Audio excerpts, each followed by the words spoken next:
Hello दोस्तों, मैं रिजवान एक बार फिर स्वागत करता हूं आपका अपना यूट्यूब चैनल Robotic24 में, जहां मैं आपके लिए करता हूं मैथ्स के बेहतरीन कंसेप्ट, जिसका अप्लाई कर आप किसी भी कॉम्पिटेटिव एग्जाम के मैथ्स के सवालों को इजीली हल कर सकते हो। आज हम लोग टाइम एंड वर्क का छठा क्लास कर रहे हैं और सीखेंगे नए कंसेप्ट को।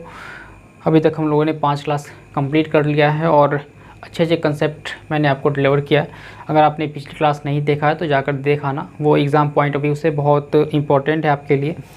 तो चलिए आज की क्लास को शुरू करते हैं। जैसे पहला सवाल है कि एक कार्य को समाप्त करने के लिए P तथा Q की कार्य क्षमता का अनुपात 3:4 है, तो काम को खत्म करने के लिए दोनों के द्वारा लिए गए दिनों का अनुपात क्या होगा। बेसिक सा सवाल है कि दो व्यक्ति हैं, एक P और Q, और इनके द्वारा कार्य करने की क्षमता का अनुपात दिया है। कार्य करने की क्षमता का अनुपात है 3:4। तो सवाल में ये पूछा कि इनके द्वारा लिए गए समय का अनुपात क्या होगा। क्या चीज़ का अनुपात पूछा? समय का अनुपात पूछ लिया। तो जो समय का अनुपात होता है वो क्षमता का व्युत्क्रम होता है, उलट देना है। बस सिंपल सा चीज़ ये है कि उलट देना है। क्षमता अगर 3:4 में है तो इनके द्वारा लिए गए समय का जो अनुपात होगा वो 4:3 होगा, है ना। अगर P किसी काम को 4 दिन में समाप्त करता है तो Q उसी काम को 3 दिन में समाप्त करेगा। यानी क्षमता का व्युत्क्रम जो होगा वो समय होता है, या समय का व्युत्क्रम जो है वो क्षमता होता है। सिंपल सा बेसिक सा ये चीज़ था। अगर ये कैसे आया, इसको समझने के लिए क्या करेंगे कि हम कोई भी जो है वर्क मान लेते हैं, टोटल वर्क कुछ मान लेते हैं। तो 4 और 3 का LCM अगर लेंगे तो 4 3 का LCM हो जाएगा 12। टोटल वर्क हम मान लिए कि 12 जो है वो टोटल वर्क है। 12 को अगर 3 की क्षमता से काम किया जाएगा तो 4 दिन में ये समाप्त होगा, और 12 को अगर 4 की क्षमता से काम करेगा तो 3 दिन में ये समाप्त होगा। तो इस तरह से ये चीज़ जो है बन के आता है सामने, है ना। पिछली क्लास में मैंने ये चीज़ को बड़े डिटेल से बताया है। अगर आपने नहीं देखा है तो जाकर ज़रूर देखा ना, वो सारे आपके लिए यूज़फुल हैं। दूसरा सवाल देखते हैं। तो दूसरा सवाल में ये है कि A एक दिन में B से दुगना काम करता है और इसीलिए एक काम को B से 60 दिन कम समय में पूरा कर लेता है। उसी काम को A और B मिलकर कितने दिनों में पूरा कर सकेंगे। सवाल में यह है कि दो व्यक्ति दिया है, A और B दो व्यक्ति है, और इसकी क्षमता के बारे में कहा हुआ है। इसकी क्षमता के बारे में कहा, तो इसकी क्षमता के बारे में क्या कहा कि A एक दिन में B से दुगना काम करता है। A एक दिन में B से दुगना काम करता है, यानी B एक काम करेगा एक दिन में तो A 2 काम कर जाएगा। इस तरह से क्षमता का अनुपात हो गया 2:1। जब क्षमता का अनुपात 2:1 है तो यहाँ से हम समय का अनुपात निकाल सकते हैं। समय का अनुपात क्या होता है? इसका व्युत्क्रम हो जाएगा, यानी 1 पहले और फिर 2 बाद में। इस तरह से ये समय का अनुपात कितना आ गया? 1:2।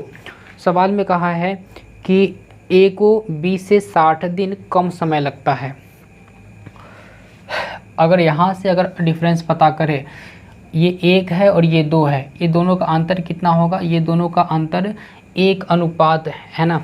1 अनुपात का अंतर यहाँ से निकल रहा है, जबकि सवाल में कहा कि 1 अनुपात नहीं 60 दिन होगा। कितना होगा? 60 दिन होगा। 1 अनुपात का मतलब कितना सवाल में कहा? 60 दिन। देखिए ये रेशियो का अंतर 1 आ रहा है, जबकि सवाल में कहा कि दिनों का अंतर जो है वो 60 दिन का अंतर है। तो यहाँ से 1 अनुपात बराबर 60 है ना।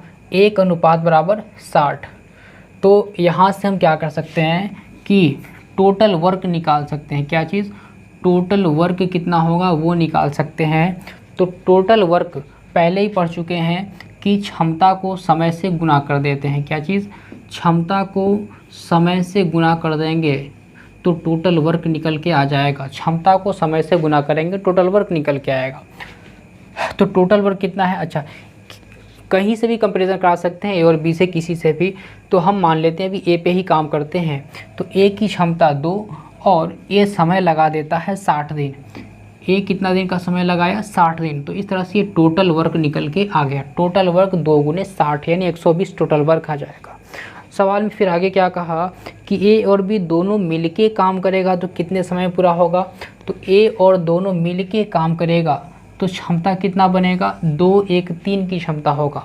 A और 2 B मिलके काम करेगा तो क्षमता 3 की क्षमता हो जाएगा। तो 3 से भाग लगा दीजिए, 3 से 20 बार में कैंसिल हो गया। तो इस तरह से 20 दूनी 40 दिन में कार्य समाप्त हो जाएगा। कितना दिन में? 40 दिन में कार्य समाप्त हो जाएगा। तो इस तरह से इस सवाल को आसानी से हल कर सकते हैं। अच्छा, एक सवाल और लेते हैं इसी बेसिस पे, तो आपको और अच्छे से समझ में आ जाएगा, है ना। ये तीसरा सवाल है कि ए की कार्यक्षमता बी की कार्यक्षमता की 3 गुनी है और इसीलिए वह एक काम को बी की तुलना में 60 दिन कम में करता है। यदि वे दोनों एक साथ काम करें तो काम कितने दिन में समाप्त हो जाएगा। बिल्कुल इसी तरह का सवाल कि 2 व्यक्ति है, ए और बी 2 व्यक्ति है। इसकी क्षमता के बारे में कहा, क्षमता के बारे में क्या कहा है कि ए की कार्यक्षमता बी की कार्यक्षमता की 3 गुनी है, यानी बी का अगर 1 हो जाएगा तो ए का 3 हो जाएगा। ये क्षमता का अनुपात हो गया 3:1। तो यहाँ से फिर समय का अनुपात निकालेंगे। समय का अनुपात क्या होता है? जो भी क्षमता का रहेगा उसका व्युत्क्रम, यानी 3 पहले है तो 3 बाद में, 1 बाद में है तो 1 पहले, यानी 1:3 जो है इसके समय का अनुपात निकल के आ गया। अब यहाँ से समय का अंतर निकालेंगे। समय का अंतर कितना हो जाएगा? 1 और 3 का अंतर कितना हो गया?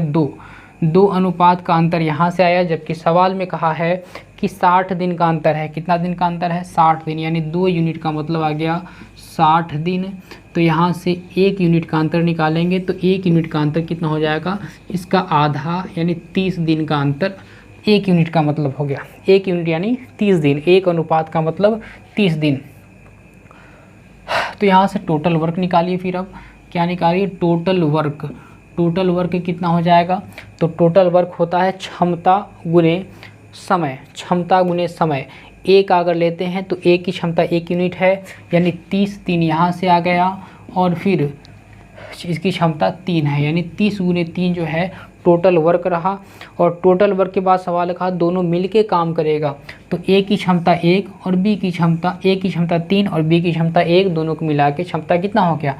4 की क्षमता से काम करेगा। जब दोनों मिलके काम करेगा तो 4 की क्षमता से काम करेगा।